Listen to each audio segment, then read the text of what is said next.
Ko preučujemo bolid Formule 1, se hočeš nočeš srečamo z dvema izrazoma. Push road oziroma pull road. Zakaj gre pravzaprav? To je en opis koncepta, kako je sestavljeno vzmetenje. Gre za tisto, kako se sploh prenaša sila z enega kolesa na drugo, gledano levo in desno stran, in je izjemnega pomena, da bomo razumeli, kako gre projekt bolida in njegov koncept. A najprej je treba razumeti, kaj je sploh push road, kaj je sploh pull road, in treba je pogledati, kako so sestavljene obese. Namreč imamo dve roki, tisti glavni, tisti trikotne oblike, v dveh točkah pritrjeni na šasiji, na enem na pestu, in to so tisti glavni nosilci, kateri nas sedaj ne zanimajo. Tretji element, katerega takoj razpoznamo na vsakem bolidu Formule 1, je, če gledamo prednje vpetje, je tisti krmilni drog, če gledamo zadnje vpetje, je polusovina. Seveda, tudi to nas sedaj ne briga. In na to imamo tisti četrti element, tisti četrti vzvod, ki gre nekako pod kotom glede na ostale. In to je tisto, kar nas zanima. Namreč tu vidimo razliko, ali so uporabili push road oziroma pull road. Če pogledamo skice, vidimo, da je stvar dokaj enostavna. Namreč ta vzvod, ukolikor gre za push road, je pritrjen na pestu na spodnjem delu, in je pritrjen na šasiji na zgornjem delu. Pri pull roadu seveda gre obratno, na šasiji je pritrjen na spodnjem delu, na pestu pa na zgornjem delu. In sedaj, če pogledamo skice, vidite, da v osnovi gre za eno in isto stvar. Le 180 stopinj je zrcaljena. A tu se pojavijo težave, ki nam povedo, da pri Formuli 1 so tudi tiste postranske zadeve včasih bistveno bolj pomembne kot tiste glavne. Namreč, če gledamo samo mehansko učinkovitost, se moramo vsi strinjati, da ni prednosti enega pred drugim sistemom. Pull road se bolje premika, ko gre v vdolbino kolo, push road pa na grbini je boljši, ampak to v teoriji, kajti z nastavitvijo sta to perfektno uravnotežiti, tako da ni težav.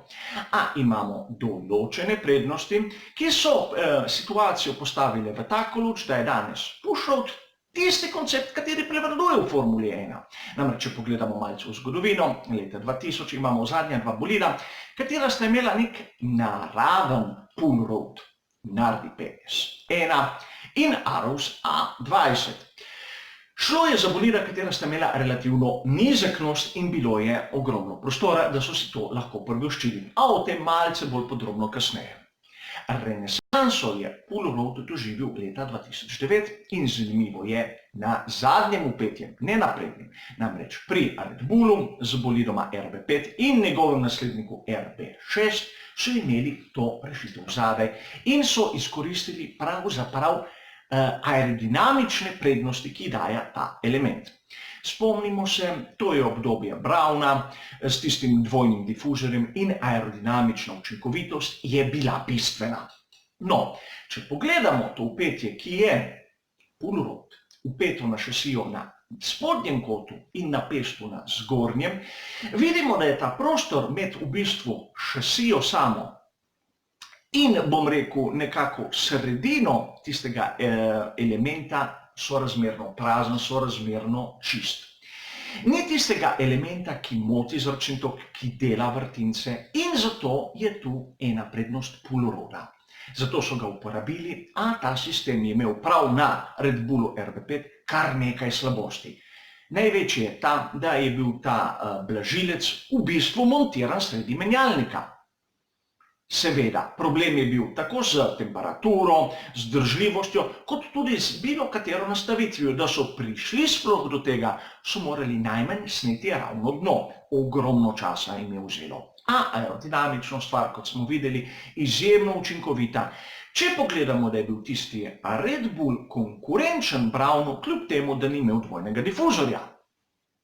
Seveda, ostalo je tisti dve sezoni na bolidih RB5, RB6, na to so se mu odrekli. Na to drugo renesanso v kratkem času je sistem pull road doživel pri Ferrariju od sezone 2012 F212, pa v sezoni 2016 so se mu odpovedali. Zakaj je šlo? Imeli so ga na prednjem vpetju, izkoristili so tiste dve prednosti, to se pravi prvič aerodinamično, kot sem rekel, večja čistost in drugi znižano težišče. A če pogledamo tisti bolid Ferrarija, vidimo, da so ti dve glavni trikotni roki pod izjemno velikim kotom, nista več vzporedni s tlemi in vidimo, da ta vzvod pull roada je bil v bistvu vzporeden s tlemi. Vse lepo in prav, stvar je delovala, a imela je eno bistveno slabost. Razumeti moramo, da so sile, ki potujejo z enega kolesa, povezane na drugo kolo in pomagajo bolidu pri vožnji skozi ovinek. Takoj bom razložil, zakaj. Kolikor gre bolid skozi ovinek in sta levo in desno kolo na isti višini, to sploh ne pride v poštev. A v Formuli 1 imamo tiste lepe, visoke robnike in malokrat se zgodi, da bolid ne bi šel čez njih. In ko gre z tistim kolesom na notranji strani čez robnik, v bistvu preko teh vzvodov se sile prenesejo na ono zunanje kolo in ga potisnejo navzdol. Nekako pomagajo bolidu, da na tistem kolesu, katerega najbolj rabi, dobi največ mehanskega oprijema. In zato lahko vozi hitreje skozi ovinek. In prav kot tega vzvoda je pomemben, kot v primerjavi s tistimi glavnimi nosilci. In pri Ferrariju je bil prenizek kot, zaradi tega je bil ta prenosil premajhen in bolid ni bil tako konkurenčen kot seveda ostali. Vem, inženirji so tam, poznajo svoje delo, ocenili so, da ta kompromis med, bom rekel, prednostmi in slabostmi se je nagibal na stran prednosti. Videli smo, da so kasneje ta sistem opustili. Da bi bolje razumeli, zakaj je to tako pomembno, ta višina, ta razlika, je treba pogledati sodobne bolide Formule 1. In najlepši posnetek je bil tisti, ki sem ga dobil iz stare Force Indije VM11. Poglejte to prednje vpetje in kje je ta element, kako visoko je v primerjavi z tistimi ostalimi elementi. Namreč, to je tisti razlog za tisto značilno grbino na nosnem delu.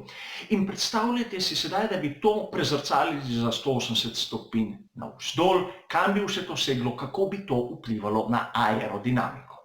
No, vidite, to so glavni razlogi, zakaj danes imamo push road na vseh bolidih Formule 1. Pull road je šel nekoliko v pozabo, čeprav smo videli, da ima najmanj dve prednosti, kateri ne velja zanemariti. A videli bomo v prihodnosti, če se bo še kdo odločil in bil pogumen ter izbral tudi to pot razvoja. Hvala za vašo pozornost ter nasvidenje.